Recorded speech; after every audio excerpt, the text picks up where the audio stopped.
Hey, happy week, everybody. It's me, Edric, again. Welcome back to Edric Poon and Company. Thanks again for joining us on this podcast, or the EPIC podcast, where everybody can inspire anybody. And this week, we're really excited because we have a new guest here, as we do every week. He's the CEO and founder of ENTO, Kevin Wu. So ENTO is a startup, right? Whereby they aim to be the next Beyond Meat and Impossible Foods, specializing in insect protein. They eat bugs, man. They're telling you to eat bugs.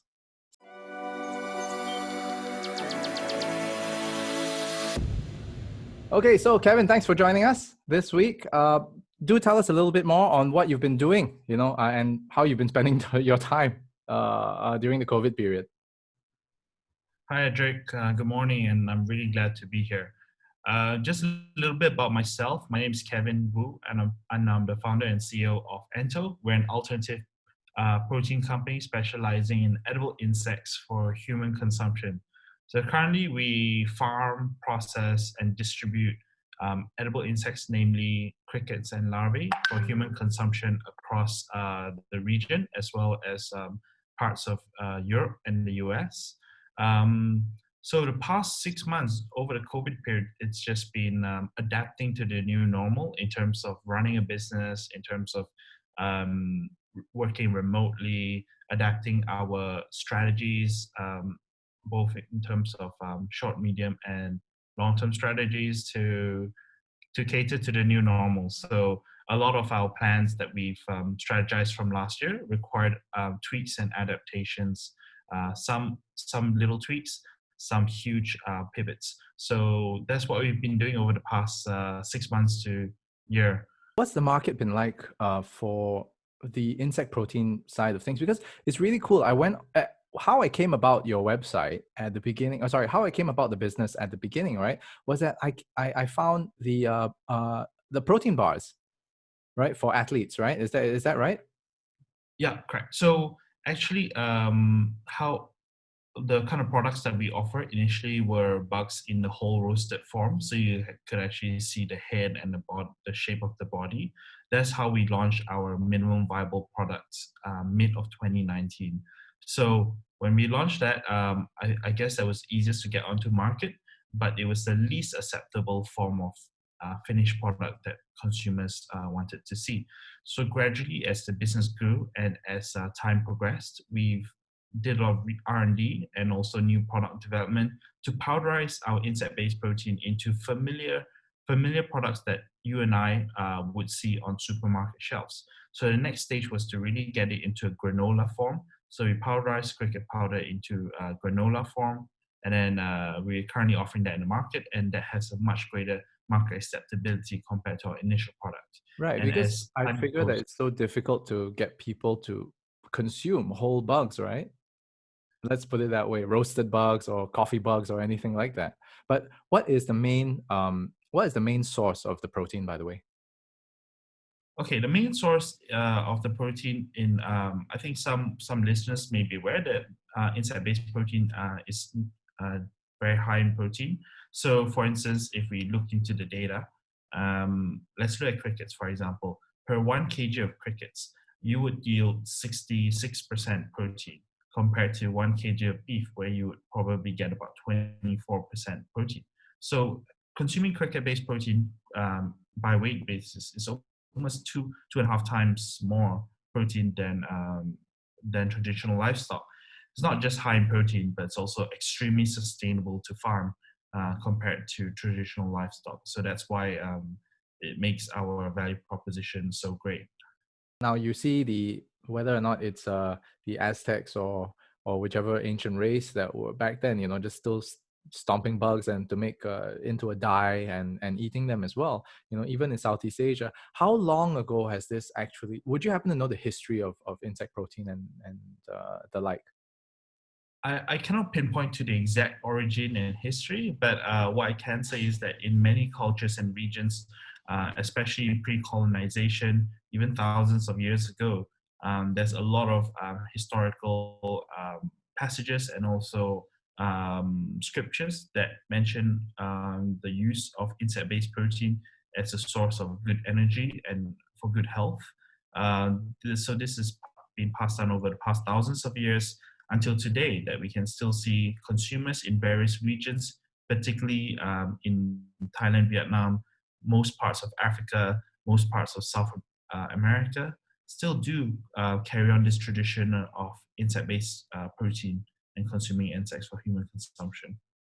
Right. And so far, the adoption, I'm really curious. Like, although I know that in places like Thailand, right, they've got the crickets, being deep fried and all, and some other places are being like tarantulas being fried. You get to see that all that online. But how does one actually get over, the idea of the squeamishness? Yeah, so I think consumers' idea of food is changing over time. We're constantly being fed with new information, where our food comes from, what's good for our health, and what's also good for our planet. So I think that we're banking on consumers being constantly adapting to changes and different preferences in their food source. So right now, how we drive adoption is really to make insect-based protein accessible, tasty, at the right price point, and also just familiar in the sense that, for example, when we powderize our products into granola form and mix with other oats and honey ingredients, I think that is takes it a step closer to consumers' acceptability. Instead of in the past, it was deep fried on the street, only at night markets. I think we're trying to really drive from that night markets and a gimmicky source of protein to day-to-day functional use. And now I'm very curious. To let's start from the beginning then. What led you? Do you have a fascination or a fetish for insects, and that's why you came about to eating them and making it into a business? How did this all come about? Yeah, so the founding story of ENTO really was it goes back to my childhood basically. I've always been fascinated about nature and also sustainability and also entrepreneurship, but I did not pursue any of those when I went to college and university. I read law. I was called to the bar in London, and then I very quickly moved back to Malaysia to practice law at one of the largest law firms in Malaysia, doing private equity and mergers and acquisitions work. So, as an ex-lawyer, I found that that the work really wasn't what I was passionate or interested in. So I took a few months traveling around the world after I left the profession, and I got inspired by a taco I had in Mexico City in early 2018. So there's one afternoon I was walking along the main street, and I saw 10, 15 people queuing up for this one taco stand. And much to my surprise, there were fried grasshoppers on top of the tacos. And I didn't hesitate to queue up. I tried it, and I thought it tasted like shrimps. And it was buttery, it was crunchy, it was a bit salty. It was great. The very same day, I went back to my hotel room and Googled, why were people not consuming more insect-based protein if it tasted similar to shrimps, right? And I found out that it's amazing because it's really high in protein, it's super sustainable to farm, and there's a lot of really credible scientific literature on it. It's backed by the United Nations Food and Agriculture Organization. A lot of white media and scientists have backed insect-based protein for our future food because our current food supply chain is unsustainable. So at that point, I had a light bulb moment that I felt that it was possible to venture into insect-based protein, and although it's a niche product, it was a great place to get a foothold into solving a real-world problem for our future. At the end of the day, the message behind eating all of that was about the sustainability. And, I wouldn't say that it's easy to grow, but you're saying it's a lot more sustainable in terms of what CO2 emissions, in terms of less, I don't know, does it affect deforestation? I'm really unsure about this. Yeah, sure. I'll just provide a kind of background picture for this. If you think about deforestation, especially in the Amazon rainforest, about 3 football fields are being deforested every 3 seconds. So it's a huge amount of rich, diverse flora and fauna that we are deforesting in our, the lungs of the earth. That's what the Amazon is regarded as.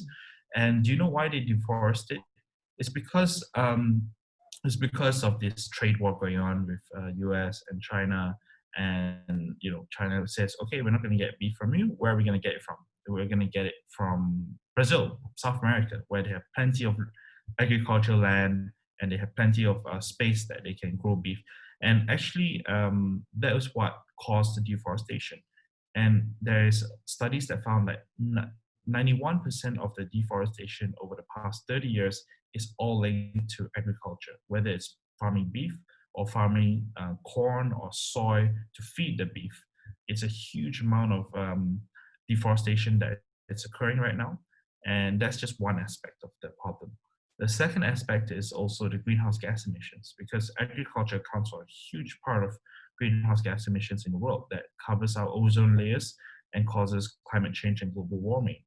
And the bulk of these greenhouse gases is actually caused by methane from cows, basically cows farting.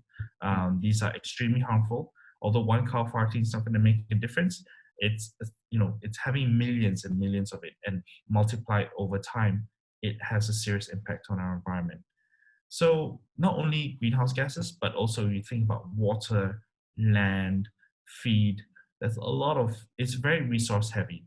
For instance, if you were to farm 1 kilogram of beef compared to 1 kilogram of crickets, farming crickets requires 2,000 times less water.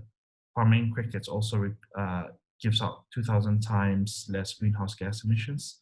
It uses 20 times less land and also 12 times less feed. So essentially, farming the same amount of cricket protein and beef protein would save a lot of resources that our Earth needs. So essentially, I like to think of crickets as Teslas, because it's super high powered and super efficient. And I just think that with the exponential growth that our population is seeing right now, I think it's extremely crucial that we rethink our food supply system before it's too late.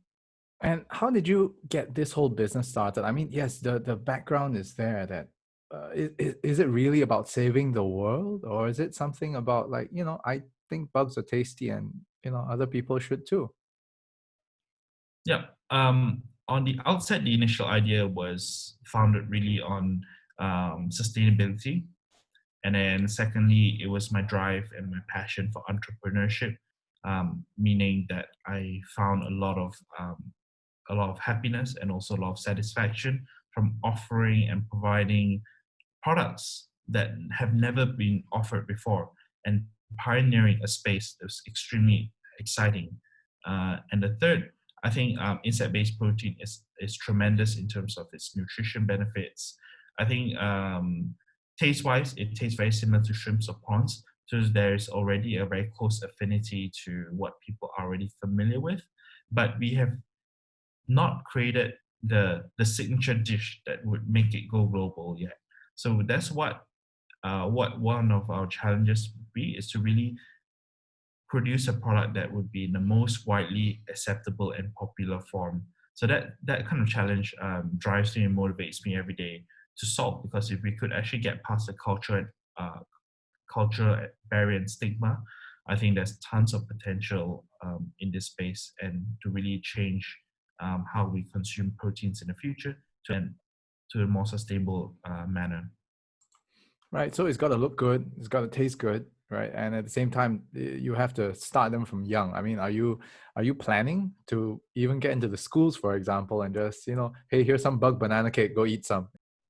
So yes, that's a great strategy. So in terms of our customer focus, we're mostly focused on millennials and Gen Zs. So people under the age of about 35, 40-ish. Those would be our so-called early adopters, and that's a kind of market segment that we're extremely passionate in getting our message across.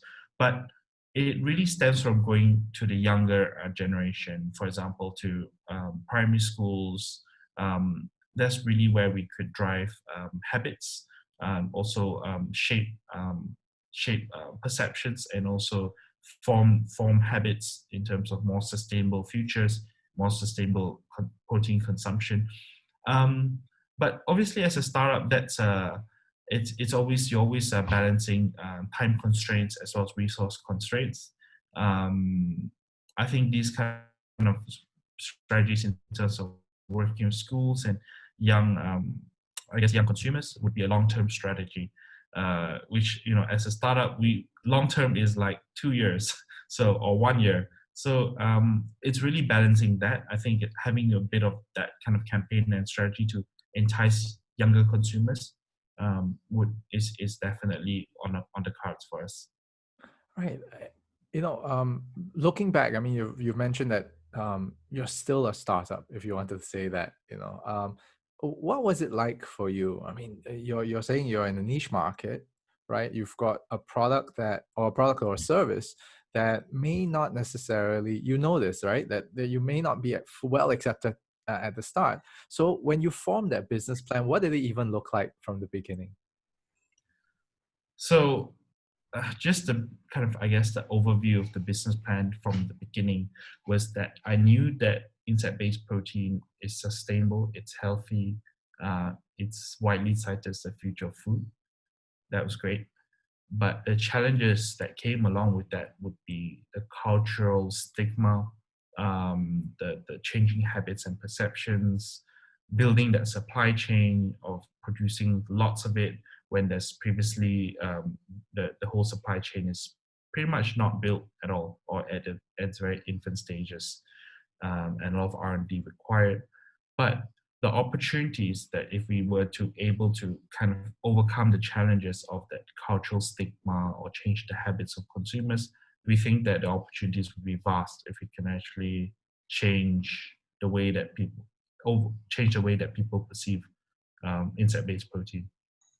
So that was kind of what the business plan looked like, and how we're going to go about solving the cultural perception and the stigma would be to create better products for consumers. And that's R&D has always been an ongoing project for us from day one. So we're always innovating. And actually, as you rightly mentioned, we are currently selling cricket protein banana cake. And as we move forward, we're looking to do other baked goods as well. For example, we've got cricket sourdough bread. We're also going towards the burger patty form. So we have this drive to actually overcome the challenge by producing better products. I noticed the product trend that you're looking at. It's a little bit more on the artisanal, higher range of product. Would that be right to say? Yeah. So our early adopters for insect-based proteins are not as price sensitive as typical products. So it's really about coming as a higher price point, knowing that consumers are not going to get shortchanged for quality because they're paying for a higher protein product. It's not like a typical bread, but it's more on protein, high in protein and other nutritional benefits, and getting some vitamins that your body does not usually obtain. So I think that, and you're also supporting a enterprise that has a vision of seeing better supply chain for our planet and better well-being for our environment. So really, when you make that purchase of a slightly higher price point and at a more artisanal price point, you're supporting many things that we're doing behind the scenes. At the same time, with the higher price point, right? I mean, where I'm in Singapore, you're based in Malaysia. Did you start your business in Malaysia per se, or did you go locals? The people that we're selling to don't exactly exist. That that the quantity isn't that much here. Should I bring it somewhere else, or did you actually start in your home ground, or did you go screw it? I'm going somewhere else. We started in KL in mid of 2018. So when I set up the farm and the processing facility and everything, it was just in the suburbs of KL. And that's where we wanted the home base to be. And really, there's no history of insect-based consumption in Malaysia or Singapore at that point. And I knew that, and it was going to be a challenge. And I still decided to test it anyway to see what the early adopters would look like. And basically, we've basically built a $5,000 US dollars business a month, just on offering our products in both Malaysia and Singapore. So we got some of the early adopters. The market is not that big for insect-based protein here. So hence why we the stage two of our growth and our strategy is really to take it overseas. And right now we've been selling to the EU and also to the US. Recently, just last week, we've sent a shipment of a box of our goods to a fulfillment center, an Amazon fulfillment center, to open up the market of 300 million over customers there. So we're very excited for that. So when you moved on to, let's say, for example, expanding to different countries, right? Did you already have a plan to say, I'm going to go, let's say, for example, I need to go get into Walgreens, I need to get into this, or even in Southeast Asia in itself, Singapore, Malaysia, were there key retailers on brick and mortar, or were you just going, hey, I'm going to go e-commerce because it's fast, it's cheaper, and I think we've got the marketing tools. What was your plan? Actually, both were equally as important to get into the key brick and mortar players. In Malaysia, it would be like Jaya Grocer, Ben's Independent Grocer, Village Grocer. So kind of I think your mid to more premium segment of market. That was really where we wanted to start, and we're still it's ongoing. We're in some of those retailers and convenience shops, but we have not yet fully covered our bases here, even in Malaysia. And but in terms of online, it's much easier to get access onto that. So we pretty much deployed every on every platform available, and that would be our same strategy for Singapore and other markets as well moving forward. So I think it's really an offline online strategy, especially for consumer packaged goods. We cannot ignore one or the other. How do you go about getting your market validation? I mean, in Singapore, Malaysia, did you do surveys? Did you have roadshows to let people try it out? Or did you just like go and close your eyes and gasa lah, just go only? What did you do to get this market validation? Roadshows. We run a lot of roadshows, especially for food-based products, especially in a totally new category that no one has really heard of. It's really going on the ground, going roadshows, telling consumers about what we do and selling, why we're doing this, and that's how word of mouth spreads, and that's how we really started. Yeah. I guess something new and something novel, right? Would definitely be of great interest. Now, I'm curious, how come you chose the US as compared to places like Japan, who maybe they seem a little bit more, I don't know, interested in such novelties? Yeah. The US, in a sense that I guess because it's a much larger market there, with lots of people with spending power who are highly educated and care about sustainability. I think that would be a very attractive market for us. And if you notice, a lot of our trends here in especially in Asia follows trends from typically the US or from Europe. For instance, a lot of our even food habits like poke bowls and avocados is usually made popular there first, and then we tend to follow the trend. So that's how we kind of want to expand and grow. It's really to tap into the trend over there and somehow make it over there, and then the wind and the trend will blow over to this part Right, of the world. right. I get what you're saying. I get what you're saying. It's kind of we manufacture here if we could, At the same time, we leverage on the influence that they have on the market to push that through, and hopefully it comes back or it boomerangs back, and then we can kind of grow that exponentially. Eventually, I guess the dream for you is what, having every protein bar and a banana cake in every 7-Eleven and convenience store out there. Yeah, the dream is really to secure core distribution channels across even Malaysia, especially in the urban cities, secure it there, to make healthy eating insect-based protein readily accessible and affordable. And also for Singapore as well and Indonesia, these are our core segments within the region here in Southeast Asia. Right. And then when, let's say, for example, you wanted to test a new product, you guys first, you started out with the bars, bugs in them and everything. Like what you said, the whole insect is in there. I mean, how did you even go about testing it in the first place? Did you give it to a family member and say, "Hey, auntie, can you try this, please?" You know, give it to my It's a mom or lot of something. What do you do? internal testing first. I think that's the first barrier it has to pass.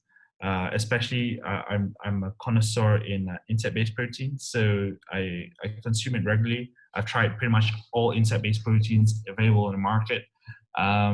Yeah, once it gets past me, it would be usually amongst friends, family, and then eventually we bring it to road shows, and then eventually we would commercialize it So, what in insects did you try? Like it ranges, right, from mealworms to ants to the crickets and everything, right? What have you tried and what have you not tried? So when I first got back from Mexico, I did further market research. So I spent a couple months traveling around Thailand, Vietnam, and Cambodia. So let me just list off the things I have tried. Crickets, larvae, fire ants, water beetles, water bugs, locusts, grasshoppers, tarantulas. Um, Yeah, it's about close to 10 uh, different bugs that I've tried so far. I heard that the water bugs have this stink to them. Is that true? I'm not a big fan of water bugs because their shells are extremely tough. Hmm. The water bugs are not as great, but the rest were really good. In fact, there is this fine dining restaurant just outside Bangkok that does fine dining insects. It's called Insects in the Backyard. Mhm. um, and it's amazing the menu, the kind of things that they thought about creating, what to do with insects, powderizing it, making to fresh pasta. There's even a cocktail with ant eggs in it, and ant eggs is a bit like the citrusy lemon. When you bite into it, it has a citrusy taste like lemon, so it's amazing in the cocktail. Yeah. Interesting.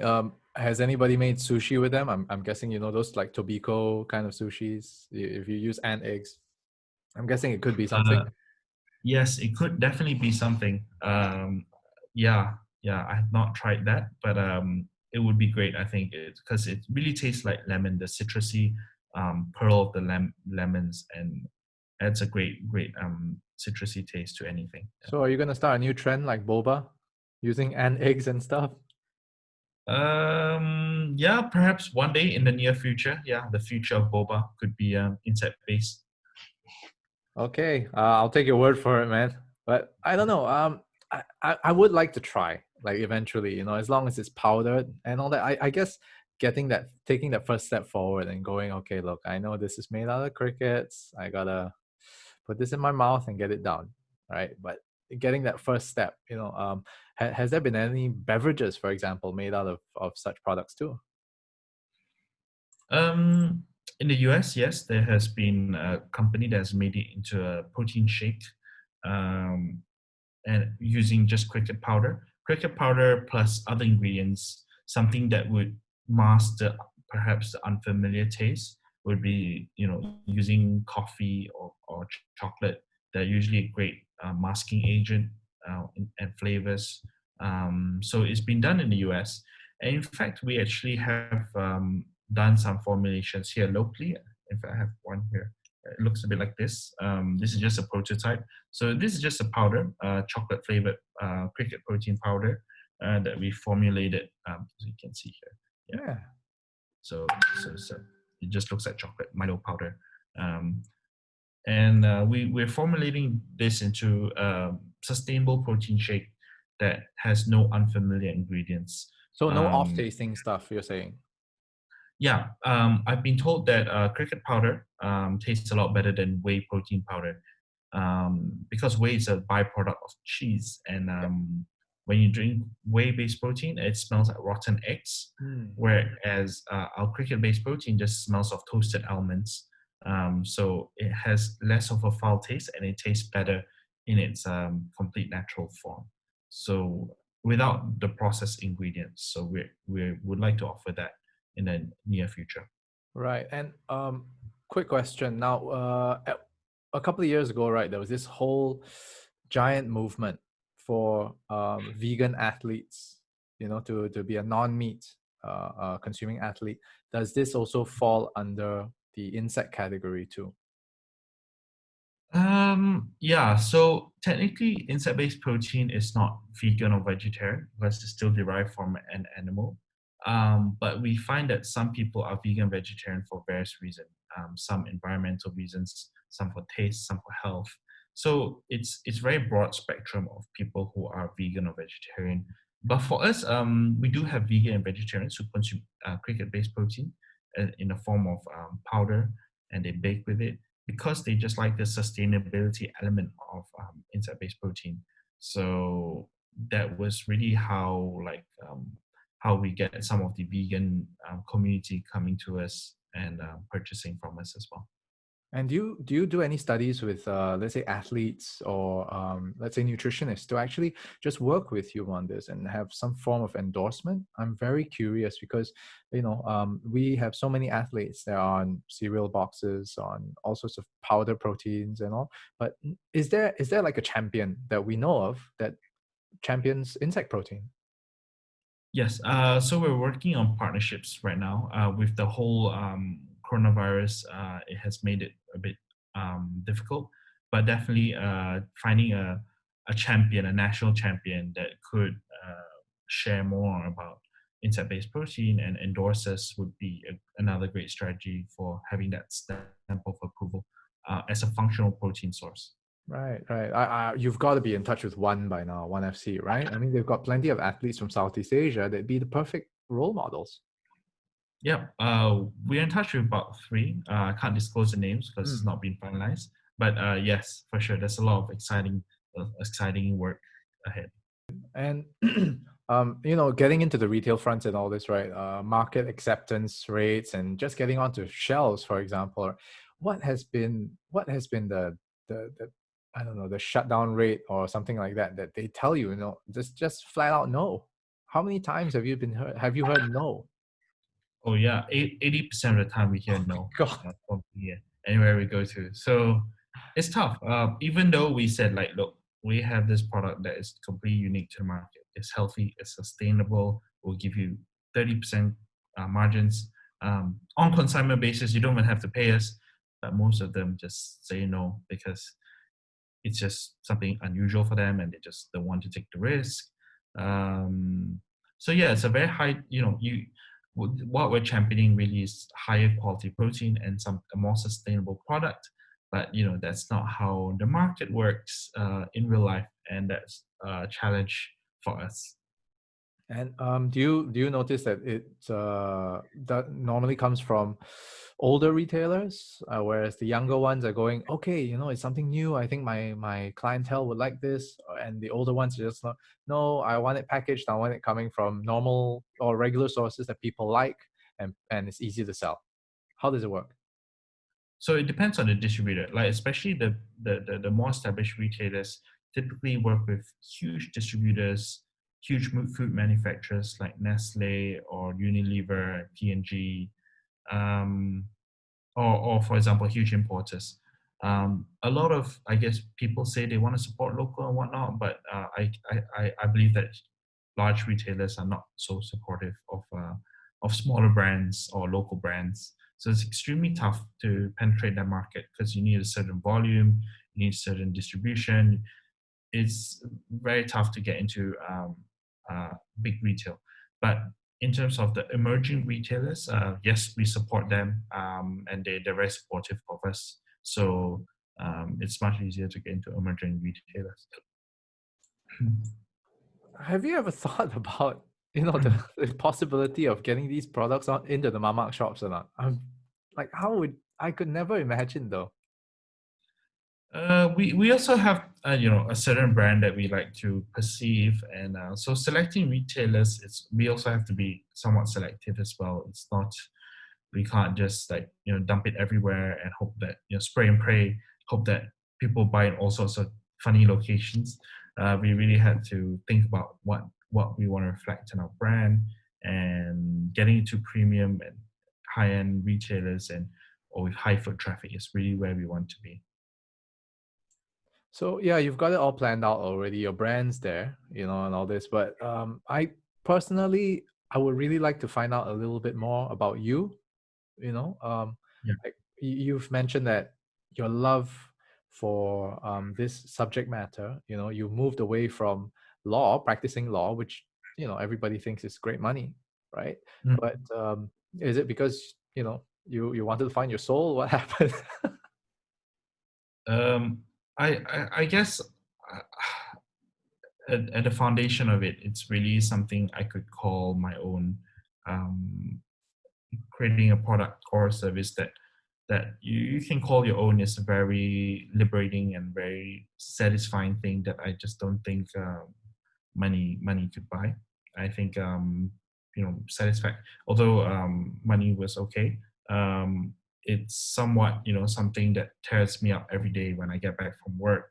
That I'm working so many hours and and it's not just content. And I would actually envy people who have gone on and start their own thing, and whether it's F&B, bubble tea, startups, software services, anything.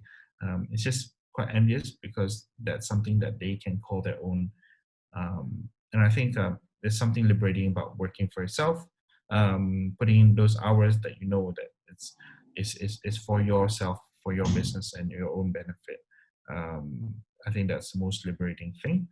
So it's not just pure monetary rewards. I think if you do it well and if, with a stroke of luck, that could come.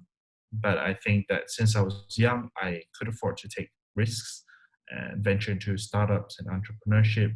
The worst case scenario that could happen is just I lose my student savings and or perhaps life savings at the age of 20 something, which is not the worst thing that could happen at this age.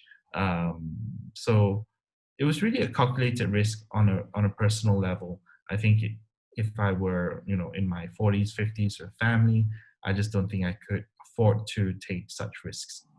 No way, not at all. I mean, with a wife and kid, for myself, there's no way I could ever, drop a paying job 100%, unless, I knew that this thing was like, it would take off, and I, hope, like, right now the dream is just if I can get YouTube money, I'm like, hey man, okay, I'm good. I'm Gucci, I'm cool. But on your end, how much did you put aside, knowing that okay, this is money that I can afford to burn in the event it really goes south? How much did you have to start out with? I started out with about 60,000 US. Yeah, yeah, 60,000 US, and Full that cash, or lasted did you have to take a loan? just cash. Yeah, I had some savings, yeah, here and there. So yeah, I started out with that, and then after I built the MVP, I managed to raise some VC money. I can't disclose how much I raised, but it it gave us another extension, 1 year of runway to develop products and whatnot. And then now we're in that group, that part where we're fundraising and to grow the business, to accelerate growth and drive R&D for our products. Yeah. I mean, it must have been so tough just starting out, and I'm assuming you felt that you knew what you were doing, but in actual fact, you didn't.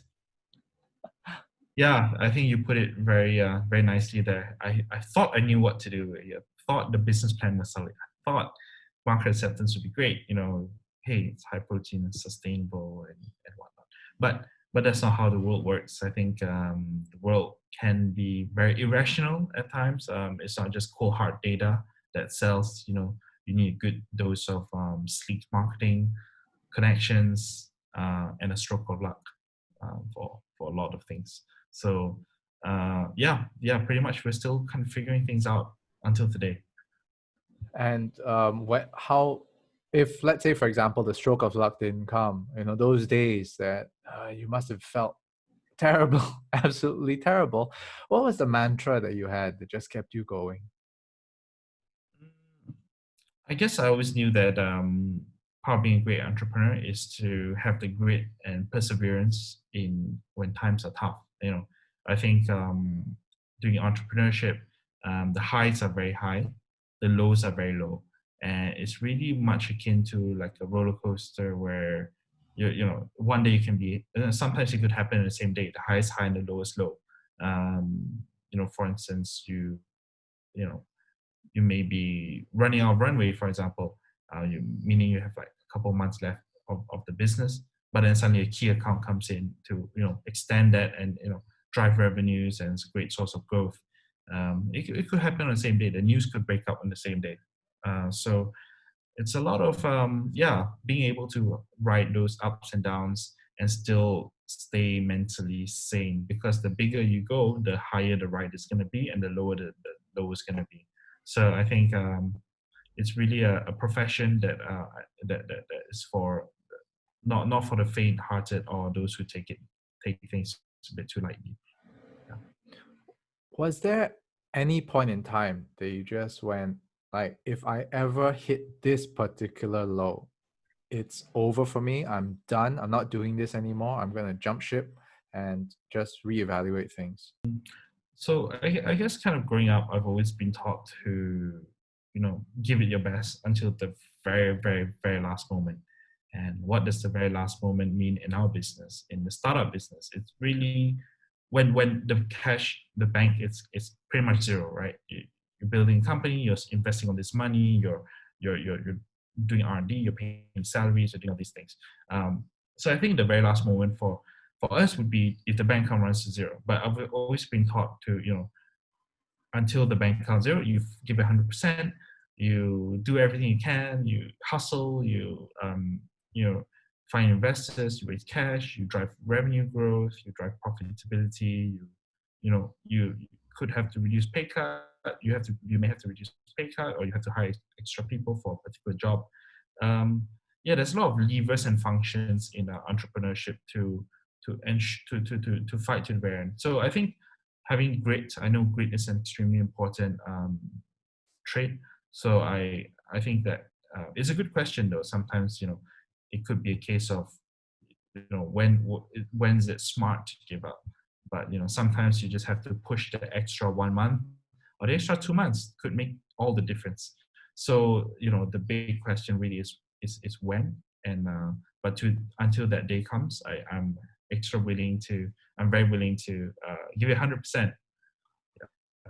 Yeah. What was the biggest, I would say, mistake in this journey that you've made that you went, okay, it helped to change everything, like that pinnacle moment that you go, okay, I screwed up in this one, but this is what's going to help me change everything?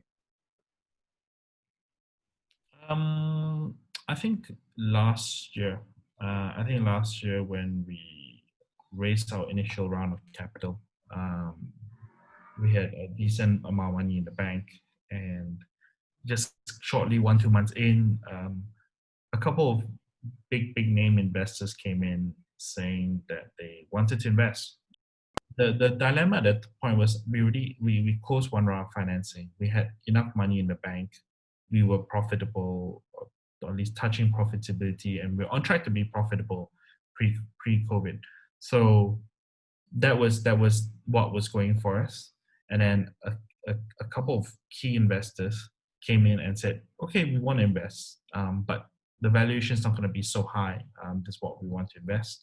And that would mean that we would take a big dilution on our part. And I felt that we could have held it a bit longer and realized more capital gains, or the startup would have been a bit more valuable at that point.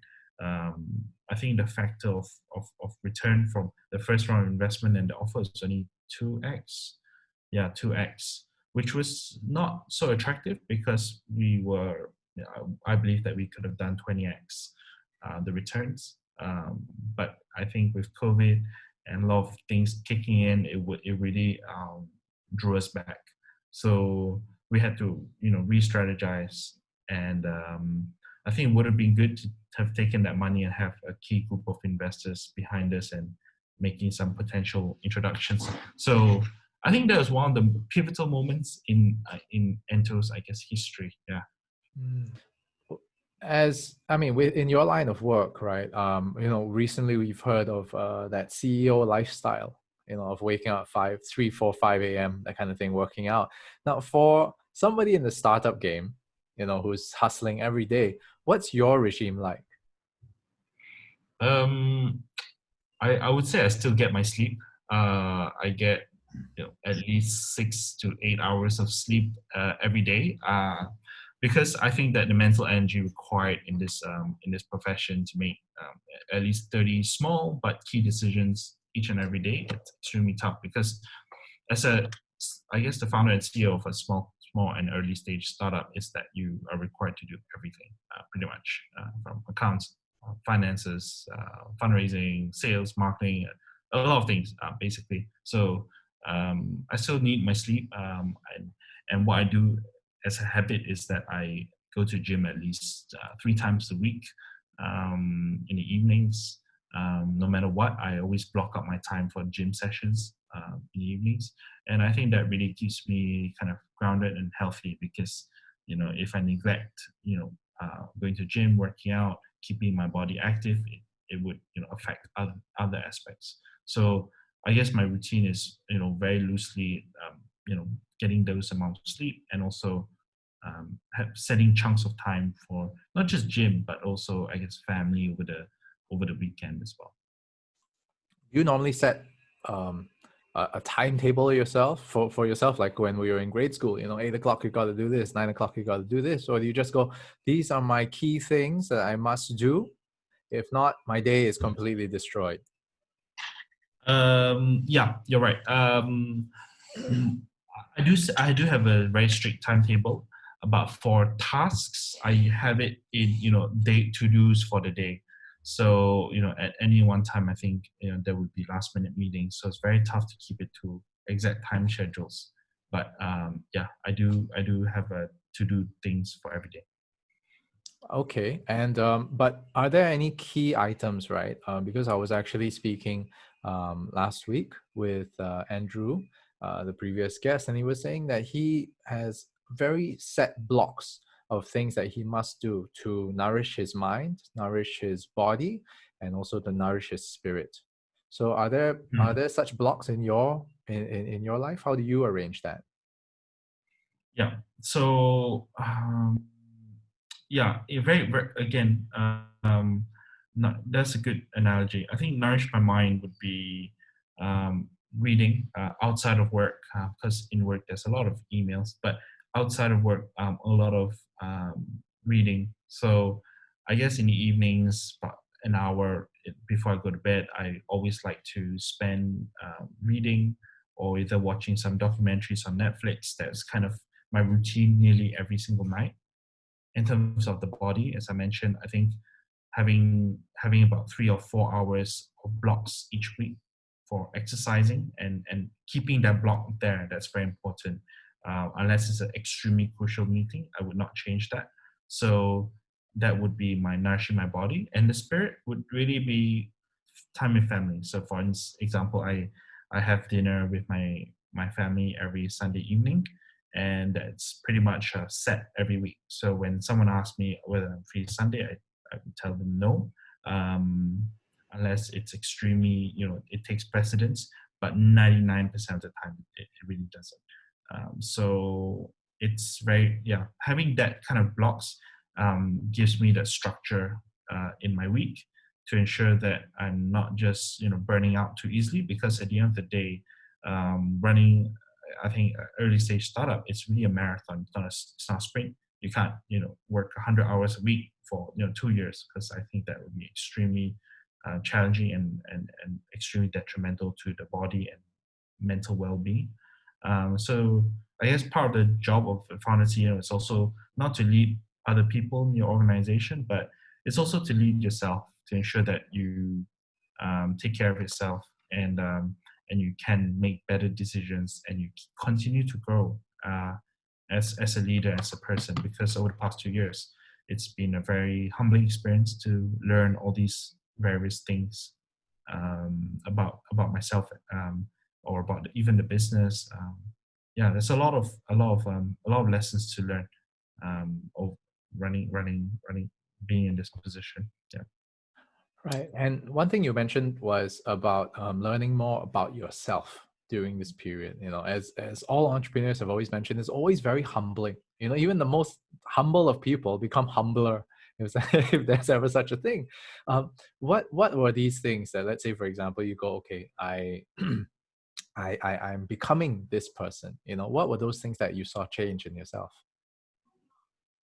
Y- Yeah. So yeah, what I mean by humbling really is really that you, as humans, we make assumptions. We think that if we put our mind to this, okay, it's very simple. You want to get B2B client, you just email, you just LinkedIn them, you send them a deck, you just chat with them, you believe your product is great.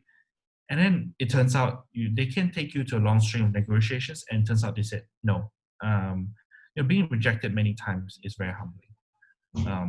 Thinking that you can make things work and that things do not work is also very humbling because a lot of things are out of our control, frankly speaking, especially in these times.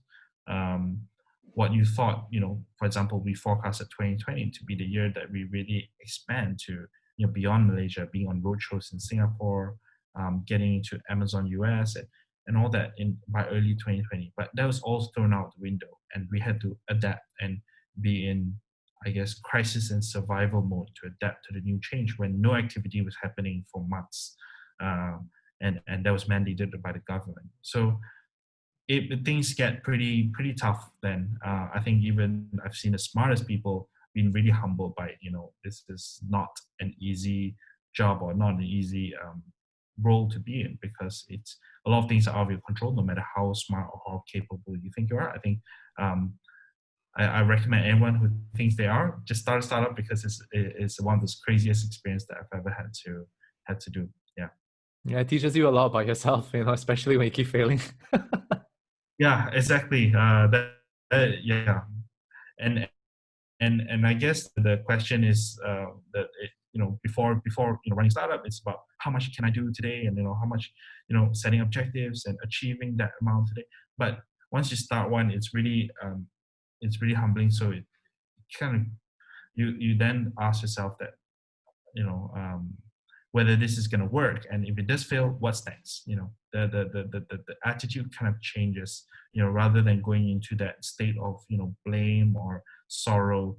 You kind of change your attitude, and time is money in for us. So we really had to change and just always basically live with failure and ask ourselves what's next. um, yeah, adapting to how we see failures. I think that's failure is a part of the process of being as a founder and CEO of an early stage company.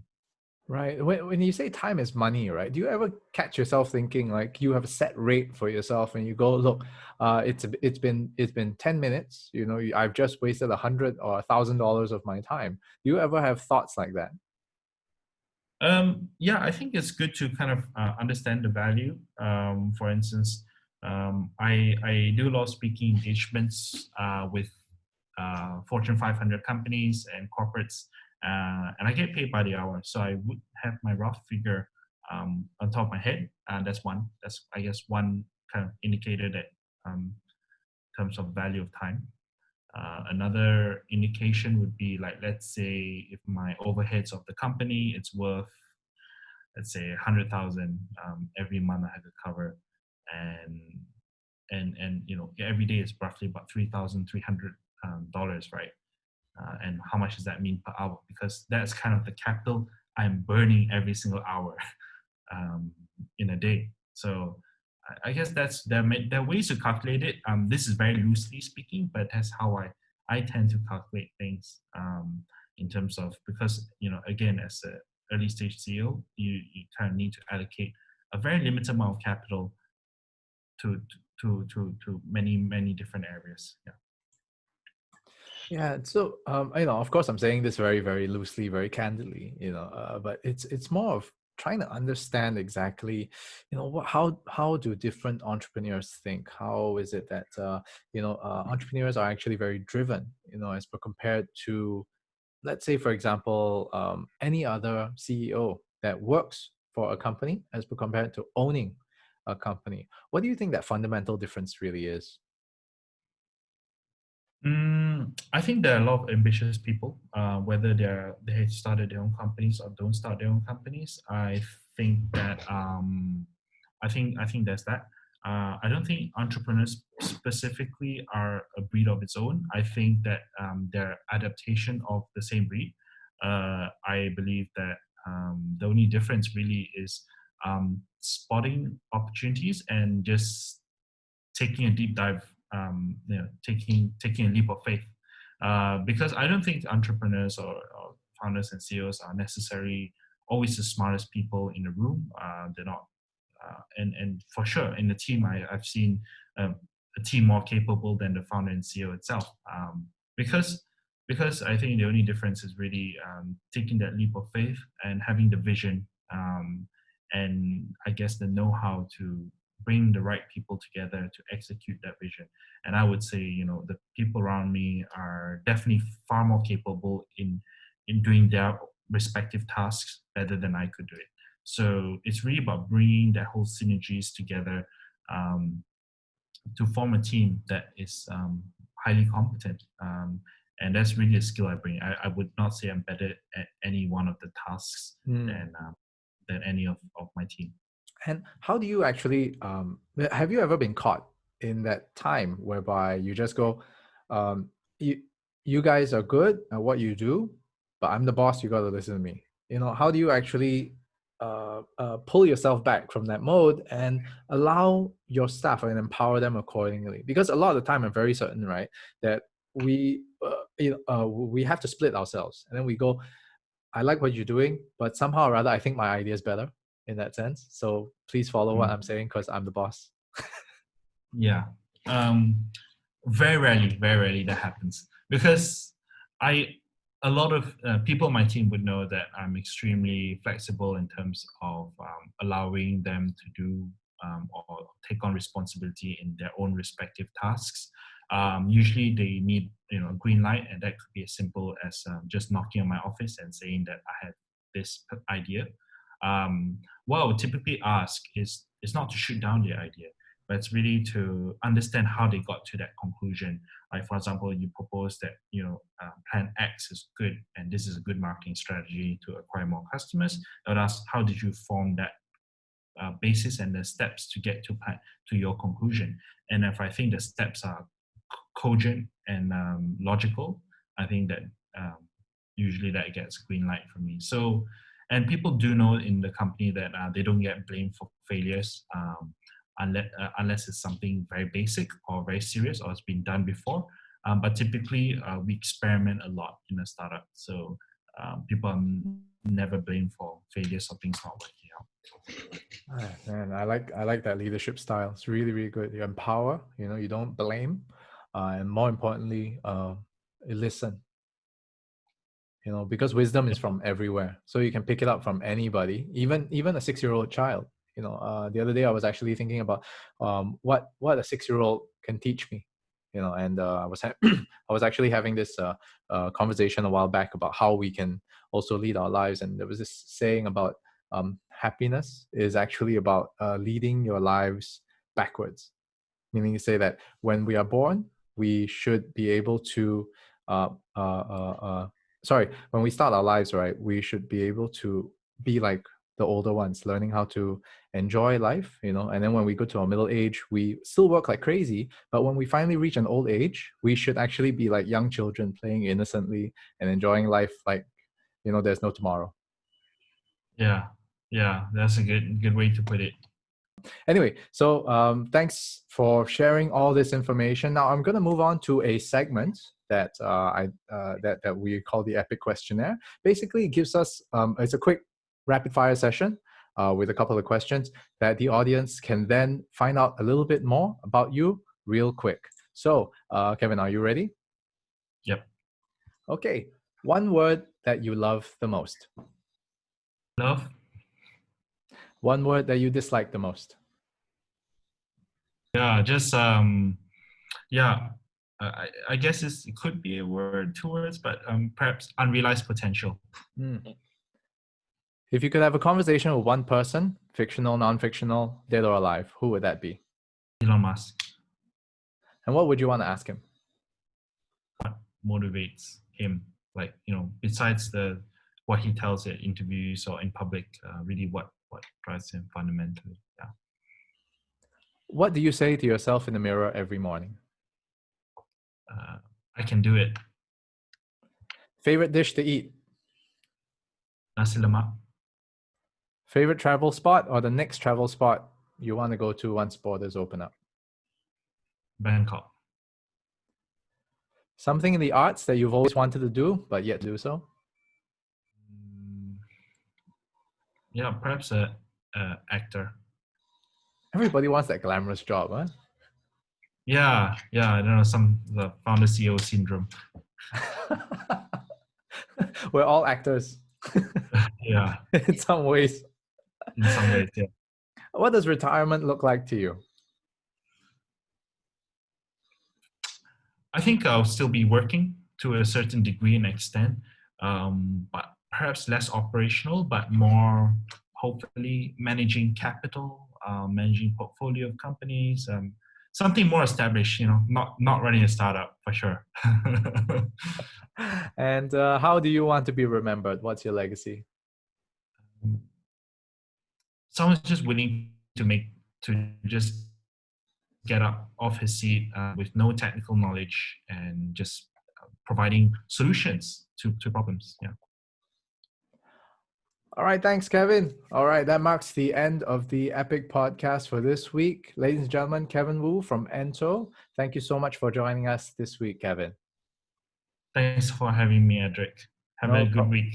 No problem, no problem. Now, if you like this content, remember our YouTube land, please, like, subscribe, and do what you need to do. All right, we do need your support. No, I can't keep going around finding people if you guys don't give me a thumbs up or anything like that. Okay, so we're looking forward to next week. And in the meantime, you guys have a great week ahead. Ciao.